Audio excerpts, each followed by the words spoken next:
Welcome to online classes in Swami Vivekanand Government Model School, Block Asin, Bhilwara. In the past class, we have discussed about the different type of tools required for the genetic engineering, and the last tool was vectors. Basically, vector is a DNA molecule that transfers alien DNA from one place to the host cell. Today, in the chapter 11, part 3, we will discuss about the special vectors. The most common vector was PBR 322. Other than that, the another more important vector category can be further subdivided in two parts. The first one is Ti plasmid, and the second one is Ri plasmid. In the introduction of these two vectors, you can see Ti plasmid, where T stands for tumor and I stands for inducing. Especially this type of plasmids are used in dicot plants, and presence of this plasmid induces the tumor in the dicot roots. On the other hand, you can see Ri plasmid, and the R represents the resistance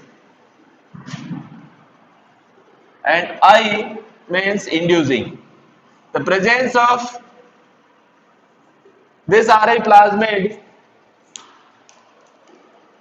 causes the resistance. Both the plasmids are derived from a special soil-borne bacteria, and the name of that bacteria is Agrobacterium. Its two species are used to derive these plasmids. Ti plasmid is derived from Agrobacterium tumefaciens, while Ri plasmid is extracted or derived from Agrobacterium rhizogens. For more details, we will discuss using the PPTs. In the special vectors, Ti and Ri plasmid, and one more vector can be used, that is the retroviruses. These viruses can be used as a cloning vectors in animals. First of all, vectors for cloning genes in plants, and most important plasmid is Ti plasmid. So, Agrobacterium tumefaciens is a pathogenic bacterium found in the soil, and this plasmid is isolated from this bacteria. It is a large sized tumor inducing plasmid found in the Agrobacterium tumefaciens. So you need to remember this name, Agrobacterium tumefaciens. It directs crown gall formation in certain plant species, especially in dicots. And this plasmid is called Ti plasmid. So Ti plasmid is used in dicots. This bacterium contains a plasmid called Ti plasmid or tumor inducing plasmid. Already I have explained this. In the natural condition, the Agrobacterium tumefaciens transfer the tDNA into the plant, which transform normal plant cell into the tumor. By the use of this plasmid, Normal plant cell will convert into tumor cell. You can compare this with the cancer and direct these tumor cells to produce the chemical required by the pathogen. So tDNA is the special part of the Ti plasmid, and alien DNA is also attached with tDNA. In Ti plasmid, the tDNA is replaced by gene of interest. Whatever the experiment you are going to perform, you can add that gene in between the tDNA. Still, Agrobacterium tumefaciens able to transfer the gene into the plant without causing tumor in plants. Now the question is, if someone can ask, what is tDNA? The transfer DNA, and abbreviated as tDNA, is the transferred DNA of the tumor inducing plasmid of some species of bacteria such as Agrobacterium tumefaciens and Agrobacterium rhizogens. If we use the Agrobacterium rhizogens, then the plasmid will be Ri plasmid. The tDNA is transferred from bacterium into the host plant nuclear DNA genome. It means as the alien DNA attached to tDNA is transferred from bacterium to host plant cell, then it will enter in the nucleus and will attach to DNA of the plant genome. Although this figure is not given in your book, but you can have a look. Ti plasmid.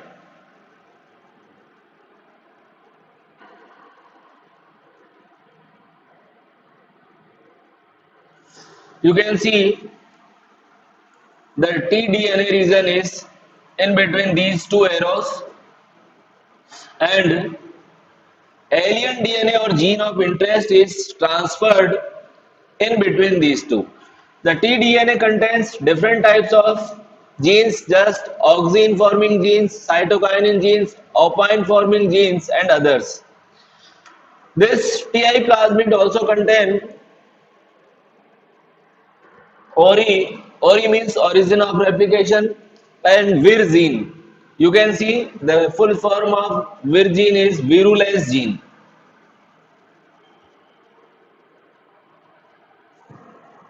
So this is the structure of whole Ti plasmid, and this part is known as tDNA, and we will transfer the gene of interest in between this, and it will lost its action. So this is all about the Ti plasmid. Now we will discuss about the Ri plasmid. Although this is not the part of your book. What is Ri plasmid? The virulence plasmid of Agrobacterium rhizogens. Basically, it is derived from the rhizogens species. It's commonly known as Ri plasmid, and sometimes we give the name PRI. Agrobacterium rhizogen is a soil-borne gram-negative bacterium. The nature of bacterium is gram-negative. It looks pink in color under microscope. It causes hairy root disease in plants. When this bacterium infects the plant, then its roots become hair-like. So it is called hairy root disease. All strains of Agrobacterium rhizogens are known to produce agrosynopine. This is a special type of opine, and it is the part of higher classes. A typical structure of PBRI 101 is given here, but it is out of your interest. Vectors for cloning genes in animals. Especially we use the retroviruses to transfer the gene of interest in animal cells. So retroviruses in animals have the ability to transform normal cells into the cancerous cells. There is a change in the word. Especially we were using tumor word in the plant cell, while in this one we are using cancerous. The disarmed retroviruses are being used to transfer gene into the animals. You can see the figure here. This is the virus, or you can see you can use the viral plasmids here delivered to host or viral packaging cells, and after the infection of virus, cell will produce more viruses, and further these viruses can be used for the transfer of gene of interest. Suppose you want to prepare BT cotton, then BT gene or cry gene will be transferred with the help of this. Suppose you are going to prepare the insulin hormone in the laboratory, then you can use this one. So this is all about the vectors useful in the biotechnology or recombinant DNA technology. Different types of vectors we have discussed. The most important and mostly used in laboratory was PBR 322. After that, the next tool is host cell, or you can say prior to use the host cell, you will have to transform this, and after that it will known as competent host for transformation with recombinant DNA. DNA is a hydrophilic molecule and it cannot pass through cell membrane. In order to force bacteria to take up the plasmid, the bacterial cells must first be made competent to take up DNA. It means host cell requires some special treatments to become the competent. Different methods can be used for this purpose. So there are two types of methods here. The first is chemical treatment. We will treat the host cell with special chemicals, and the another method is thermal treatment, in which we will give heat shock or thermal shock to the host cell. The first is chemical treatment. The bacterial cell is treated with divalent cations such as calcium ions Ca2 plus, which increases the efficiency of DNA uptake by the bacteria. So we will dip the bacterial strains in the salts made of divalent cations, just like calcium chloride. The another method is thermal treatment. Recombinant DNA and the bacterial cells are incubated in ice. Initially, we will put the bacterial cells into a ice box, followed by placing them briefly at 42 degrees centigrade. It means low temperature, high, low, high, low, high temperature, and it will break the, or it will make pores on the surface of bacterial cell wall, and the bacterial cell will become competent to uptake DNA, or you can say gene of interest. Method of gene transfer. There are some more methods for the transfer of genes. The first is micro injections. The recombinant DNA directly injected into the nucleus on the animal cell. Its figure is not given in your book, but you can see this picture. This is the host cell. This is the nucleus of host cell, and we use the micro injection to transfer the foreign DNA into the nucleus. So this is one more important method of gene transfer. The second method is by biolistics or gene gun method.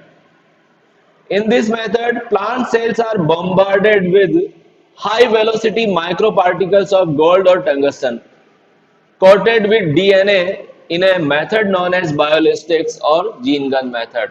Basically, direct transfer of desired gene can be seen here, in which desired gene is covered with a very thin gold foil or tungsten foil, as it will strike on the surface of bacteria, DNA is and transferred into the nucleus. This is the figure. Third method is by retroviruses. I have already explained. You can see the disarmed pathogen vectors, retroviruses, which when allowed infecting the cell, transfer the recombinant DNA into the host cell. So you can see this is also the another method of direct transfer of gene into the animal cells. Now these were the important tools. We have discussed all of them. Now the next part of this chapter is process of recombinant technology, recombinant DNA technology, process of biotechnology or genetic engineering. Question for all is one. Identification and isolation of DNA. First of all, when you start any experiment, you need to identify the gene of interest or desired gene, and then you will have to isolate it. Second part is fragmentation of DNA by using the restriction endonuclease enzyme. With the help of restriction endonuclease enzyme, we will cut the gene of interest. Isolation of desired DNA fragment by gel electrophoresis. Then after that, we will isolate the desired gene from the RFLPs by using gel electrophoresis method. The next step is ligation of DNA fragment with a vector by DNA ligase. We will use DNA ligase enzyme for the ligation. It means we will attach gene of interest to the vector, transferring the recombinant DNA into the host, and then we will transfer the recombinant DNA into the host cell. Culturing the host cells in a medium at a large scale in a bioreactor, then we will culture.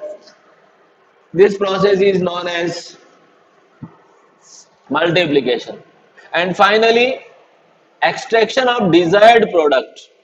Whatever the product you are going to prepare, you will extract that product. This process is known as downstream processing. A schematic diagram is given here. You can see this is the human cell and this is human DNA. This is host cell. We are using bacteria, especially E. coli here. With the help of restriction enzyme, we will cut the gene of interest and the vector. Here the gene of interest is insulin gene, and we will attach this gene to this vector by using DNA ligase, and this is the recombinant DNA. Now host cell takes up recombinant plasmid. Now this recombinant DNA is transferred into the host cell. Now cloning will occur and we can see the multiplication, and finally product is separated out from this downstream processing. Recombinant DNA technology representation is also given in your book, although it does not explain each and every part of the phenomena. Figure 11.2 diagrammatic representation or recombinant DNA technology. You can see this blue colored structure. This is foreign DNA. This is circular double stranded DNA is known as vector DNA. We will use the restriction endonuclease enzyme to cut the foreign DNA into the RFLPs and vector also. These genes are attached, or you can say ligated with the help of DNA ligase enzyme, or this is the small portion of the figure that shows blue and red color. Now it is the recombinant DNA. Now transfer of recombinant DNA into the host cell is known as transformation. This is the E. coli. And finally, it is dividing into the daughter cells, and this is the multiplication step. So, we have finished one more important part of this chapter. Another topic is PCR, polymerase chain reaction. Polymerase chain reaction. Basically, this is the procedure of DNA copying. If you have this very small amount of sample DNA, then you need if more quantity of DNA, then you will have to follow this process, PCR polymerase chain reaction. Initially, it was discovered by Carey Mullis, and it was a very great discovery in the field of biotechnology, and he was awarded by Nobel Prize in the year 1993. The PCR is a very complicated process, and it is further subdivided in three steps. The first step is denaturation.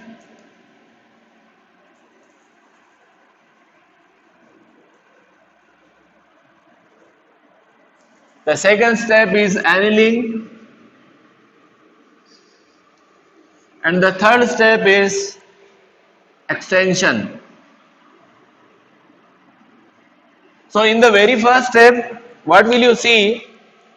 DNA is treated at a high temperature and double stranded DNA. You can see this is the double stranded DNA, and it will be broken down to the separate parts like this.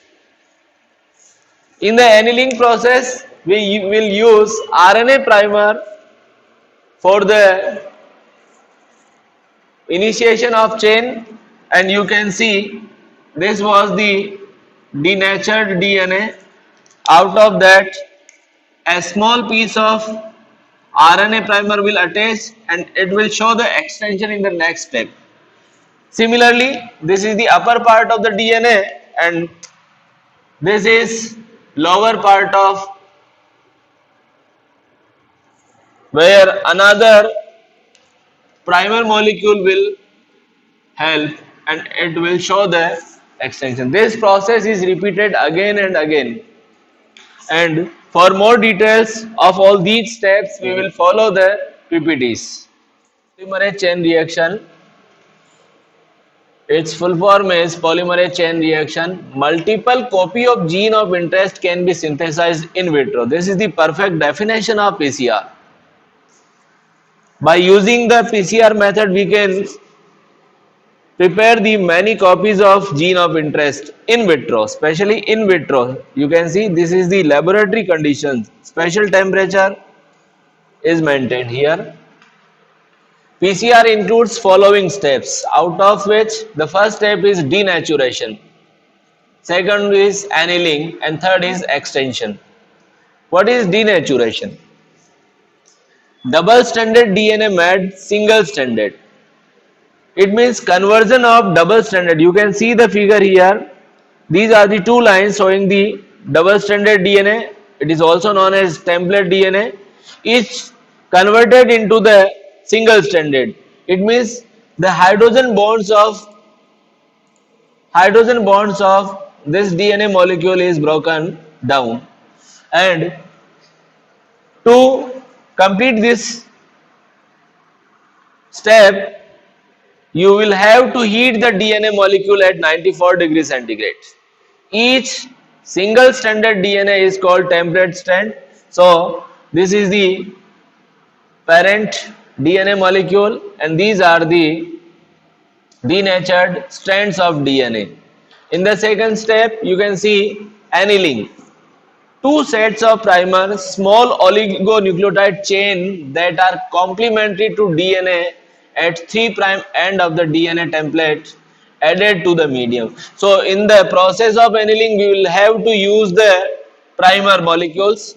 It will initiate the chain elongation and temperature is lowered down up to 50 degrees centigrade. This is known as annealing. The next step of PCR is extension. It requires DNTPs as a raw material. You can see deoxyribonucleotides triphosphates. In general, DNTPs are added in the medium. DATP, DGTP, DCTP and DTTP are used, and a special polymerase enzyme is required, that is known as Taq polymerase. Taq polymerase catalyzes the polymerization reaction using nucleotides extending from the primer towards 5 prime end of the template. So, Taq polymerase is a thermostable polymerase enzyme isolated from a bacterium called Thermus aquaticus. So, Thermus aquaticus is a bacteria that will provide us TAQ. Similar convention is followed just like the naming of restriction endonuclease enzymes. TAQ, TAC. T stands for thermus and AQ stands for aquaticus. And it catalyzes polymerization reaction at 74 degree centigrade. You can see the third step figure. This is the template DNA, blue colored.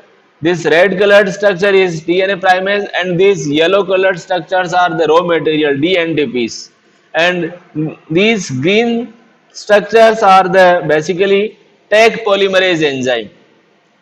It is initiating the formation of chain towards in the left, and in the lower one chain is forming towards the right hand side. After the complete extension, this is the new DNA strands formed, and we can say after the completion of one cycle, one DNA molecule will give two daughter molecules of the DNA. This is the figure given in your NCERT book, figure number 11.6. PCR, polymerase chain reaction. Each cycle has 3 steps. I have already explained denaturation. The second is primer annealing. It means we will require primer here, and the third is extension of primers. You can see reason to be amplified. It is the third step. Extension is also known as amplification. This is the complete parental DNA. You can see after heating, denaturation is carried out and these two strands are separated. After that, DNA polymerase enzyme is added, and the name of that enzyme is Taq polymerase, and these are the deoxynucleotides, DNTPs. So after the extension, you can see this single molecule of DNA is converted to two daughter molecule of DNAs. So you can see after a single cycle of the PCR, DNA is doubled. Sometimes numerical question can be asked on this point. Questions based on PCR can be asked in the examination. To solve these problems, you can follow this formula. This is made by me, not given in your book, where N stands for number of cycles of PCR. Suppose after the 4 cycles of PCR, how many copies of DNA will be formed? Suppose after 4 cycles of PCR. Find out the number of DNA copies. Then how will you solve this problem? Just use this formula: 2 to the power 4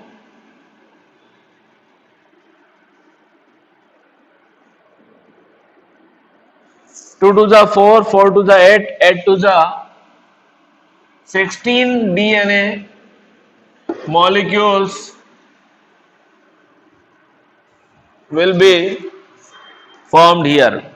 So, if numerical is given on the based on the PCR, then this will be the answer you can complete. In the next part of PCR, importance of PCR. It can be used to amplify sample DNA when then isn't enough to analyze. Suppose the quantity of DNA is very few, then we need the more quantity, then we will use PCR. Examples in which we can use the PCR is archaeological samples, the fossils which were derived from the mining. We can use the PCR as a method of identifying a gene interest to test for disease. Its very well known example is during the COVID-19 pandemic. It is diagnosed by using RT-PCR, a special technique, and in a crime scene. So this is all about the PCR, and the next part of this chapter is obtaining the foreign gene product or recombinant product. Whatever experiment is designed, now the time to get the product, it is also known as recombinant product. The protein encoding gene is expressed in a heterogeneous host is called recombinant protein.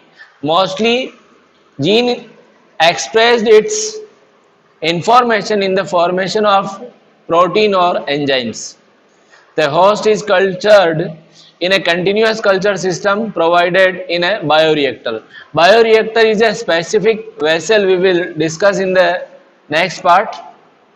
A bioreactor provides optimum growth conditions. Basically, this is the in vitro condition in which temperature is maintained, pH, substrate level, salts, vitamins and oxygen.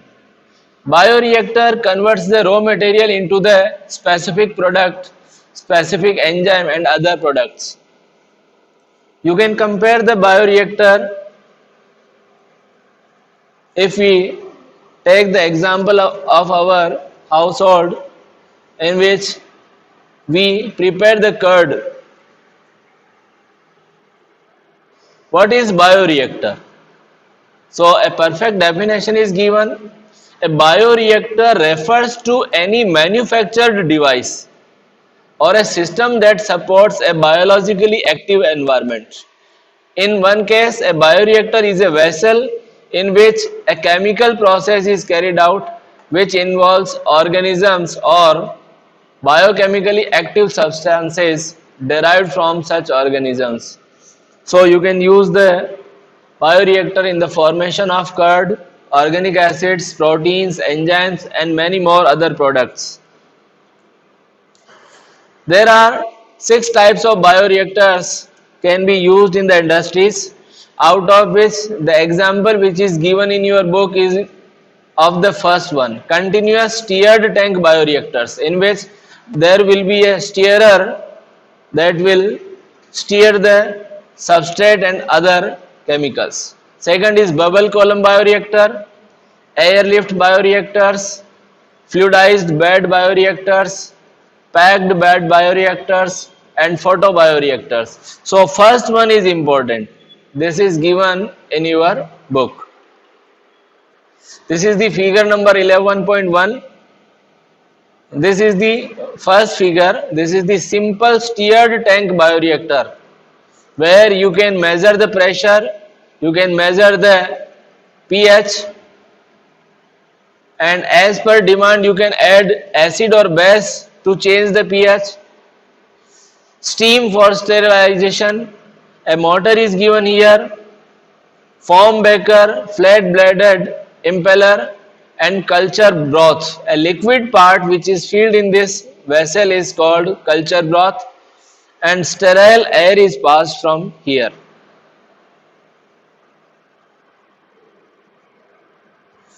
In the second figure you can see increased surface area for oxygen transfer. The uneven surface increases the surface area, and here these are the blades. Bubbles dramatically increase the oxygen transfer area because the surface of the bubble is also counted here. The formation of any chemical, biochemical, enzyme, protein, or whatever the other product it is called upstream process. And the next steps of the upstream processing are considered in the downstream processing, and stages in downstream processing are as given below, although this is not given in your book. Removal of insolubles. Suppose insoluble substances are present in the bioreactor, then you need to remove it. Product isolation. After the next step, you need to separate out the product. Then you will purify the product purification, product polishing, and a few product recovery methods may be considered to combine two or more stages. For example, expanded bed adsorption accomplishes removal of insolubles and product isolation in a single step. Affinity chromatography often isolates and purifies in a single step. So you can see different steps are involved in the downstream processing, and finally it is packaged and sold out in the market. After biosynthesis, inside the bioreactor, the product has to be subjected through a series of processes before it is ready for marketing. So all these steps are the part of downstream processing. The process includes separation and purification, which are collectively referred as downstream processing. The product has to be formulated in a suitable preservatives, such as formulation has to undergo through clinical trials as in case of drugs. Suppose you are preparing the drugs, then you need to go under the clinical trials as on the white mice, and then after the trials on human beings. So we have completed this chapter, biotechnology, and in this chapter we have discussed about the what is biotechnology, what are the important tools of biotechnology, what are the steps of recombinant biotechnology, the special method invented by Kary Mullis, PCR we have discussed. After that, downstream processing, bioreactors, etc. So dear students, prepare this chapter carefully. If you have any doubt, you can ask the question in the WhatsApp group, or you can call me. So thank you very much. Have a nice day. Bye.